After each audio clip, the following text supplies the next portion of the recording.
All right, happy Wednesday night, everybody. Even though all week, not all week, but all day, I've been like, today's Thursday, right? It's Thursday. It seems like we've had enough days and stuff going on that it ought to be Thursday by now. Glad you're with us. We're coming to you live tonight from Raiderland World Headquarters.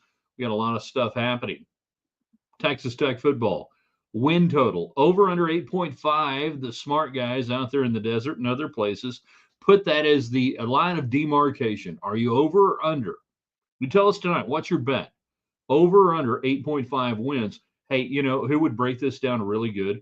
David Collier, KMIC 28 sports director, Red Raider Nation host, and your guy on the Jumbotron on Saturdays at Texas Tech. He'll join us here in about, 5 minutes, give or take. And it is What If Wednesday. We love alternate history. What if Patrick Mahomes had become a Dallas Cowboy instead of a Kansas City Chief? Everybody agrees. The talent of the generation, the quarterback of the era. Could he have overcome the Jerry factor in Dallas? What would the last 7 years have looked like in Dallas if it's Patrick Mahomes as the quarterback? This is not a I hate Dak Prescott. This is not a, whatever on that. It is Patrick Mahomes in Dallas. What do you think would have happened? Is Mahomes good enough to overcome the organization? Yes or no? Or maybe has the organization helped make Patrick Mahomes who he is? You tell us tonight. Get in on the United Supermarkets chat line. There's a grocery store in town that takes care of Texas Tech and West Texas. There's one that takes your money, sends it down, and puts it on scoreboards. Down in Austin, you make your choices. I make mine. Whether you're on YouTube, and if you are, hit like and then share it. If you're on Facebook Live, like it, share it, invite people in. And if you're on Twitter X, the same deal at Ryan Hyatt Media on Twitter. We're glad you're there. We want to hear from you tonight. Your thoughts, your questions, your comments here in Raiderland. Let's do it in 3, in 2. Good evening, West Texans, all you good, fine, friendly folks out there who wish you were. I'm Ryan Hyatt, theraiderland.com. You started the day there today. You saw what we were talking about in What If Wednesday, brought to you by the Shropshire Agency. You'll never have to ask what if you have Shropshire Insurance of Texas, based in Lubbock, Texas. They've been making things happen for, nearly 60 something, 65. I need to talk to Jeff and get the numbers right. Whole lot of years, a whole lot of great insurance needs being met. Don't ask what if. Call Jeff Shropshire at the Shropshire Agency. Also come to you tonight, brought to you by the Reserve, a culinary tavern, 103rd and Quaker. You know about their great brunch. You know about their awesome menu, great atmosphere. Did you know they have the best onion rings in town? I ain't kidding. If you're coming into town this year for Texas Tech football and you grew up maybe going to the Brittany or whatever places and you had your favorite onion rings, they are now at the Reserve. My wife will attest to this. I have had an entire meal, a brunch meal, of just the onion rings. They're that good. Also by Fire and Ice Outdoor Living. I mean, you can't always go to the Reserve because sometimes you want to hang out at the house, cook, do cool stuff. You need Fire and Ice. Their shop. They are down Woodrow Road right before you get to the football stadium there for Cooper. Go check it out. Smokers, grills, rubs, legal rubs, Traeger gear, everything you want to make your life great outdoors and even indoors. They've got it at Fire and Ice. Good people, good West Texas. They're taking it to the next level. Speaking of taking it to the next level, now it's up to you to take it to the next level. All right. You got the topics tonight. You know what to do on the United Supermarket chat line. Over under 8.5 wins this year for Texas Tech. Which side are you on and why? What's your bet? For those who don't understand what an over-under concept is, it's as simple as it sounds. It's either over 8.5 wins, so 9, or under 8.5. Boom. You will occasionally see over-unders listed in sports betting where it doesn't have the 0.5, and you can get a push, you can get a draw or something. But most of the time, particularly on win totals, unless they're juicing it one way or the other, it's going to have a point whatever. So Texas Tech this year is 8.5. I've done several interviews around the country. I've done numerous broadcasts here, and I think I've been fairly consistent going into this year that I think the right play this year is over 8.5. I'm comfortable with the 9-win scenario, even after the Quentin Joyner injury, and really you've been fairly injury free. Now, I do have concerns about the road schedule in Big 12 play, that if you want to tell me, the under, which means 8 wins or fewer, and you want to say, look at who you got to go beat on the road in the league. In a league where we all say everybody's equal, everybody's tough. Well, if that's the case, if the top 5 or 6 teams are separated by nothing, then what's one of the biggest separations? Home field advantage, right? Just being on the road in a hotel, not at home, not your fans. But I still today, I get worried when I feel really good about things that the right play is over 8.5. You tell me what's your bet. All right. David Collier from KMAC 28 going to join us in a little bit. Want you guys to get in on the comments tonight. It's brought to you by United Supermarkets and Market Street. Great end cap specials, great, ad specials every day. You go there, you don't know what you're going to find. A friend of mine the other day, his wife's over there. She gets trout. Yeah, trout, like on sale trout. They were, of course, dead. That's pretty cool, right? Go try to find that somewhere else. And it's What If Wednesday. We ask the alternate history questions. What if Patrick Mahomes had become a Dallas Cowboy? What would the last 7 years or so have looked like for the Dallas Cowboys? Do you believe Mahomes could have overcome the dysfunction that is the Jerry Jones factor?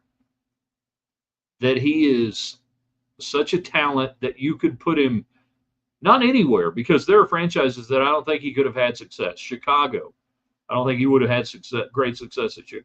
Dallas has had some talent, obviously, over the last few years. Not like, they're every year just 2 and 3 wins. Would he have been able to overcome it? You tell us tonight. That's the What If Wednesday question. So get your comments, your questions fired in and everything. We're looking forward to visiting with you. David Collier going to join us here in just a little bit as we make our way through on a Wednesday night here in Raiderland. Had a great visit with John Kurtz, Big 12 media guru, last night. You can check that out on our website, theraiderland.com. Everything we do, it's archived there. And then earlier this week, RJ Ochoa talking about these very Dallas Cowboys. And we're going to have him back a couple of times, I think, during the NFL season, and looking forward to visiting with him. But tonight, it's you, it's your comments, it's your thoughts, it's Texas Tech football. We're not doing our prediction show just yet. I think maybe Friday night or Monday, I do the prediction as far as my hardcore. This is going to be the win total prediction. Chris jumps in. Dallas would still not have made an NFC appearance. Are you talking about the title game, the championship game? Jones' ineptitude stronger than Mahomes' greatness, says Chris.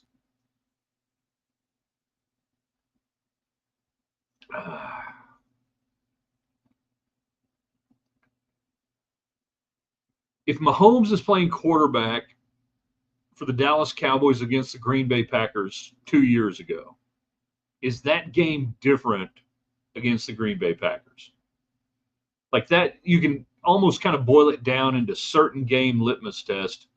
And I'm hesitant to try to make this a Mahomes versus Prescott deal, but I guess that's what it kind of boils down to, really, isn't it? But does Mahomes' presence change the locker room, the culture? And we talk about it so much. The culture in Dallas is bad. It's broken. It's not good. Is Mahomes the kind of player that can change that culture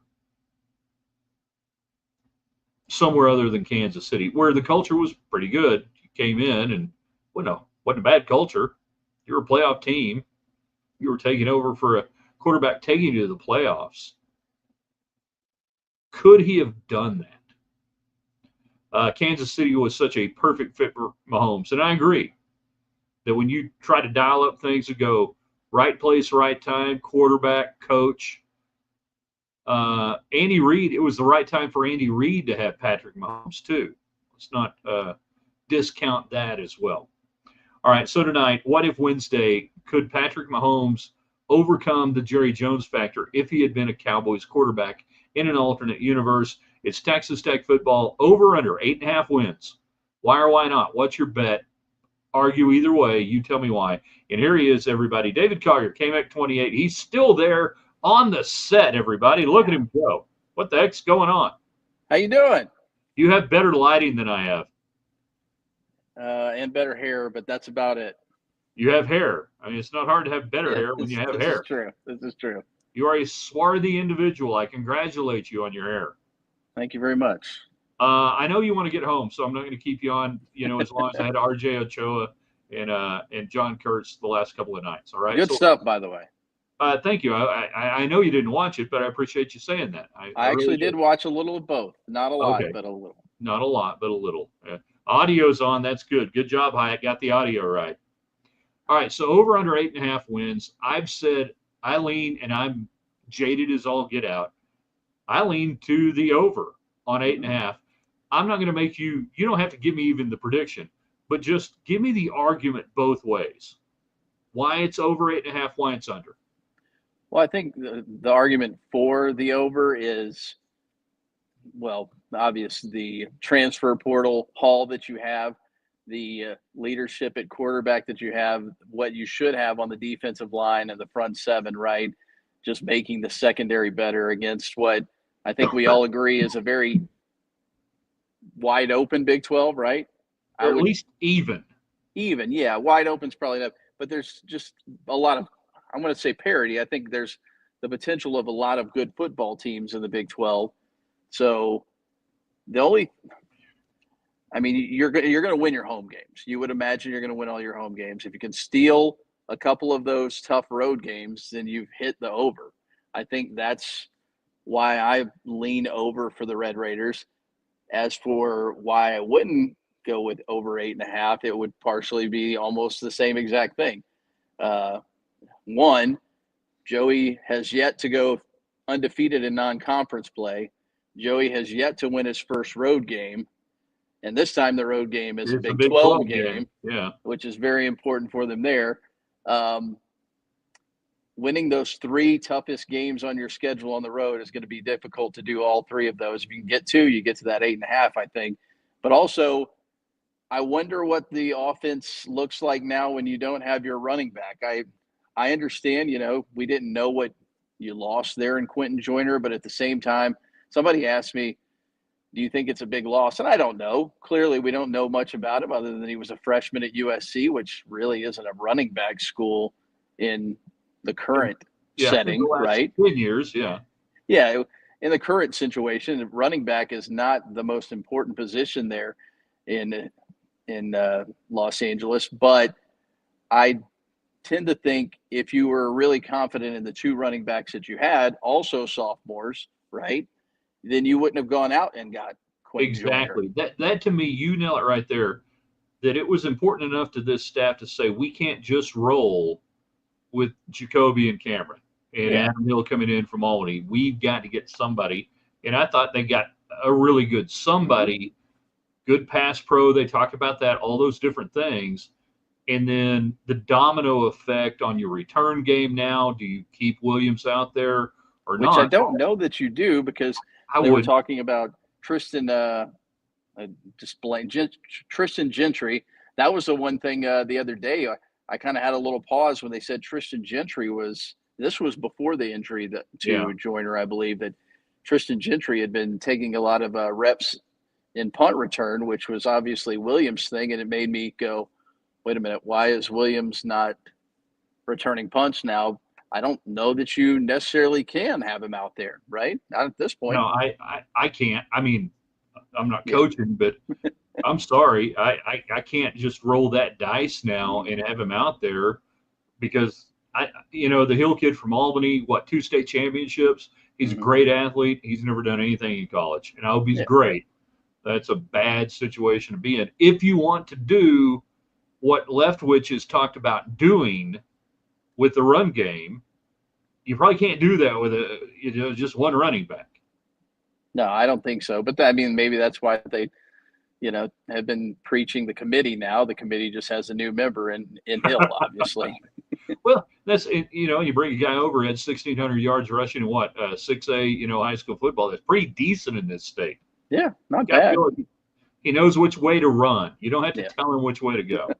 David Collier, KMIC 28 Sports Director, your host in Red Raider Nation. And will you be telling folks what has happened earlier in the day at Jones Stadium this year regarding college football scores?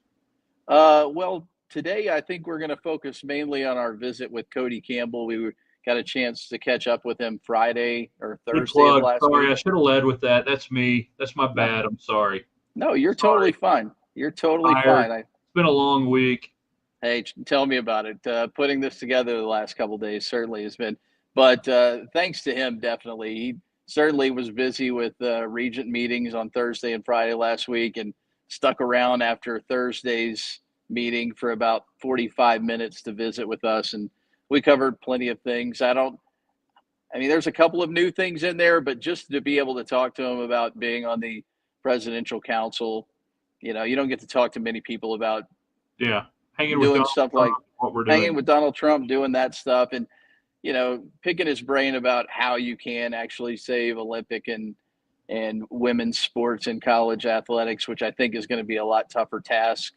But I mean, it helps to be friends with Donald Trump, right? And if you can get him to pull some strings, maybe, hopefully, especially as a parent of a female athlete in college athletics, certainly hope that those sports can be saved. But just knowing what has to be done with that, that's a tall task. But that's why he's part of that group. Numerous things that we talked about, but it was fun to visit with him. I probably could have talked to him a lot more about just the actual playing part of his career. Do you get the feeling he's having fun doing this? He does still have a real job. For those who don't know, he still is involved in oil exploration, land deals, and everything else. But that he enjoys grappling with this. Just which part? The saving college sports, or just everything involved? Just grappling with all of that and putting yourself out there and saying, hey, we're trying to do something here. Because he takes some slings and arrows that he didn't have. He didn't have to do that.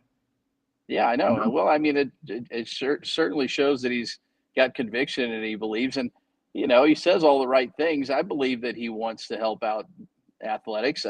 Is the primary goal certainly helping football and making the football program the best it can ever be? Obviously, because that's the moneymaker, right? But if you can get some things to fall the right way and get TV deals that will make every university out there much more money and help out all of the other sports in the process, and let those kids do what he keeps preaching about is, the college experience. And I know sometimes you're like, are you really talking about that? I think for a guy like him, obviously a Red Raider through and through, getting to go through the process, playing football for your alma mater and, experiencing that stuff as a college football player and all the little things that go with that. And, connecting with people like Mike Leach. We do talk about Mike Leach a little bit as well. Cool. Yeah. I think in the relationships, it's funny. I didn't realize how many of the people that he played with that I know, like Dusty Jonas, who used to play on the offensive line. I was looking for video and stuff like that, but all of the connections that he has, and all, like Wick Brenner, I always throw the name Wick Brenner whenever you ask for some random Red Raider. He's not random. He's a great kicker. Yeah, right. So I think what he experienced at Texas Tech certainly is something that he wants everybody to experience as long as they can in college athletics. All right, before I let you give you the hard sell on what's coming up tonight, obviously we just talked about that and everything else. It's T-shirt week here in Raiderland at the World Headquarters. Give me like a 1 to 10 on this T-shirt, okay? Here you go. Okay. Texas Motor Speedway, the Wild Asphalt Circus. What's that video game, Twisted Metal? I kind of get the Twisted Metal vibe. It's like /Twisted Metal. Yeah, it kind of scared me a little bit.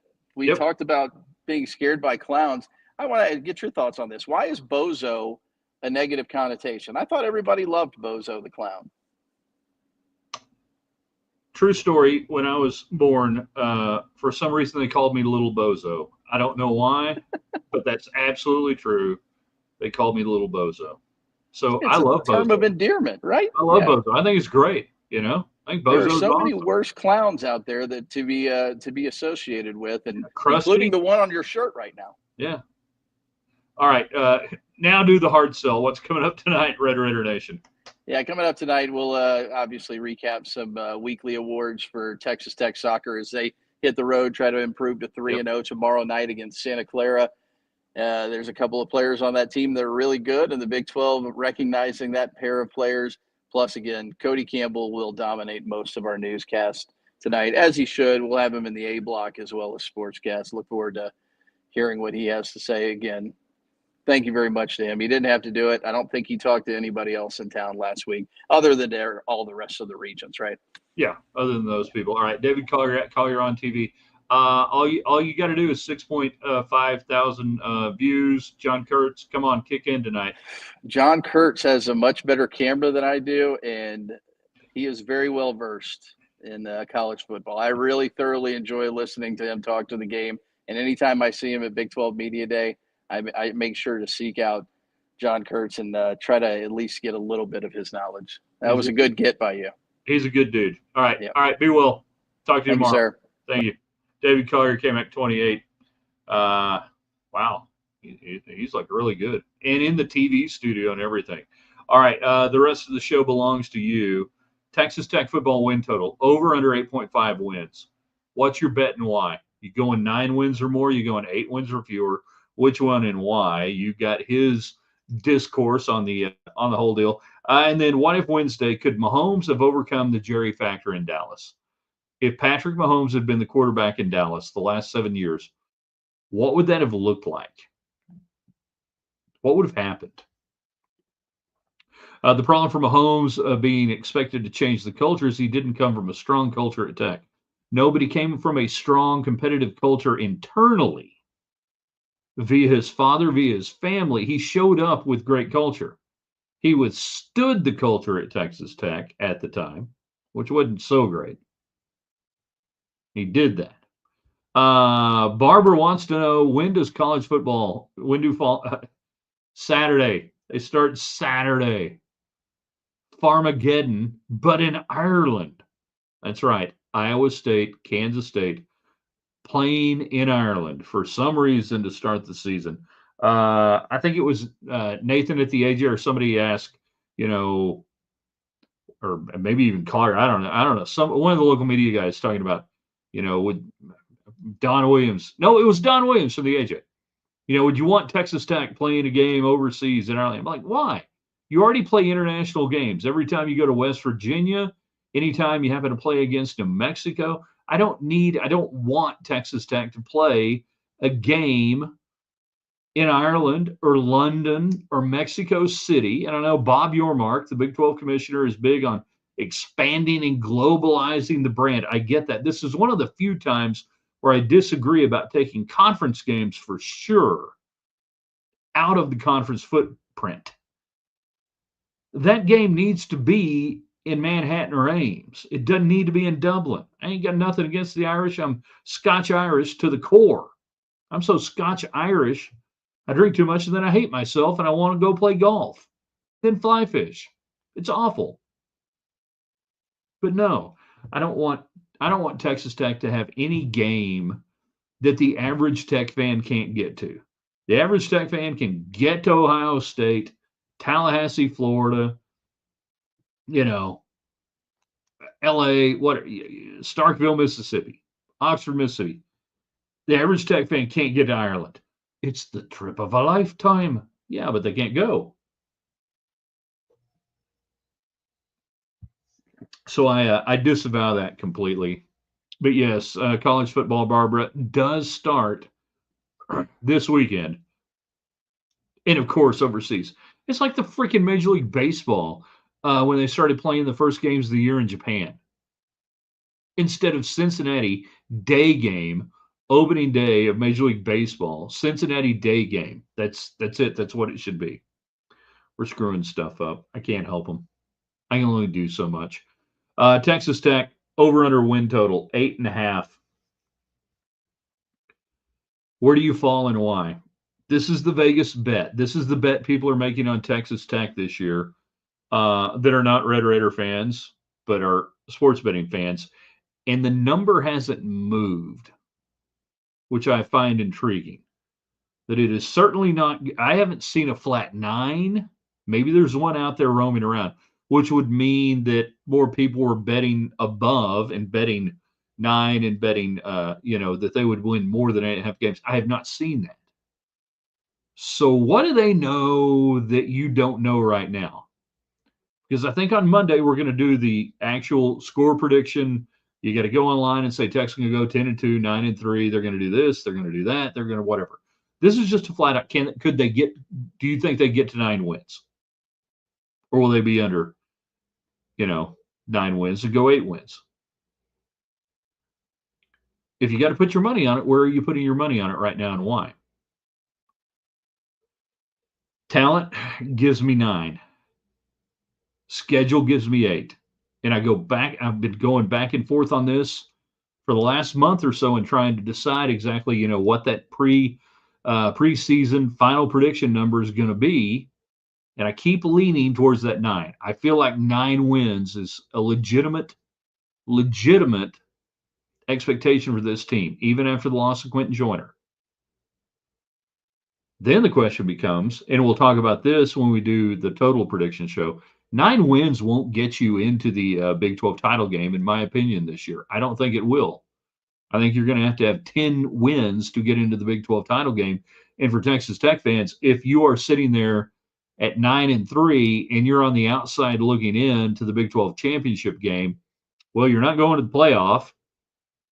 You're going to the Cheez-It Bowl or whatever it's going to be, whatever bowl game that doesn't need to exist, that still exists.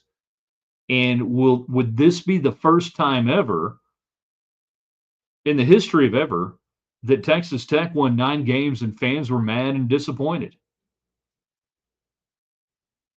In the past, when Tech coaches won 9 games, people wanted to build statues, name roads, retire stuff, do all sorts of things. That are we looking at a year where the 9 wins, which is a win to the over, which is a win, on the plus side of where Vegas thinks you can be in the line you're living on, will we be sitting there? Would we be sitting there? Could we be sitting there in December with a 9-win team and you guys are mad at Joey McGuire? You guys are upset at what happened. Chew on that for a little bit. A couple of minutes left. Get your questions, comments in. What if Wednesday? Could Patrick Mahomes have overcome the Jerry factor in Dallas? My answer to that is 100% unequivocally no. Patrick Mahomes' tenure in Dallas the last 7 years would look exactly like Dak Prescott's tenure in Dallas. No more, no less.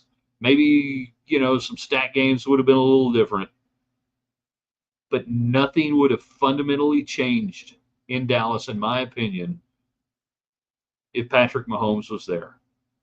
The same way I would say if Patrick Mahomes had ended up as a Chicago Bear, or God forbid, an Arizona Cardinal at the time.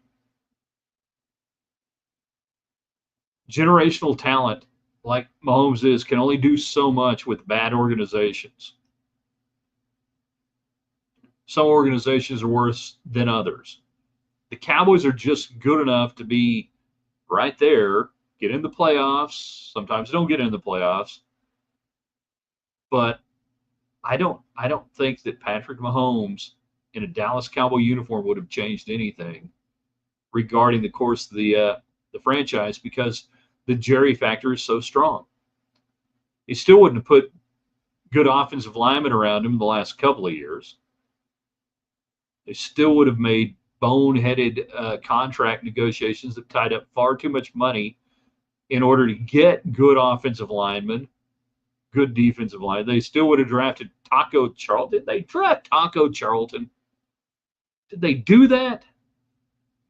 They did, didn't they?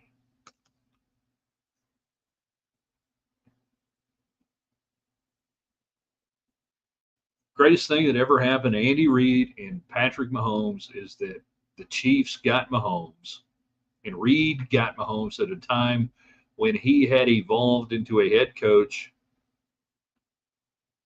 that could maximize that. Wasn't like he was a bad head coach before. He was good. Wouldn't win Super Bowls, but he was good. Timing's everything in life. All right, you guys are great. Thank you, David Collier, for jumping in with us on a Wednesday night. Tomorrow, overrated, underrated, rated right. Thursday, we'll be rating things. Check it out on the website in the morning at theraiderland.com. Also on our Facebook page for Ryan Heights Raiderland, your daily dose of West Texas. Every night we put out really cool pictures and captures that make you go, dang, West Texas is awesome.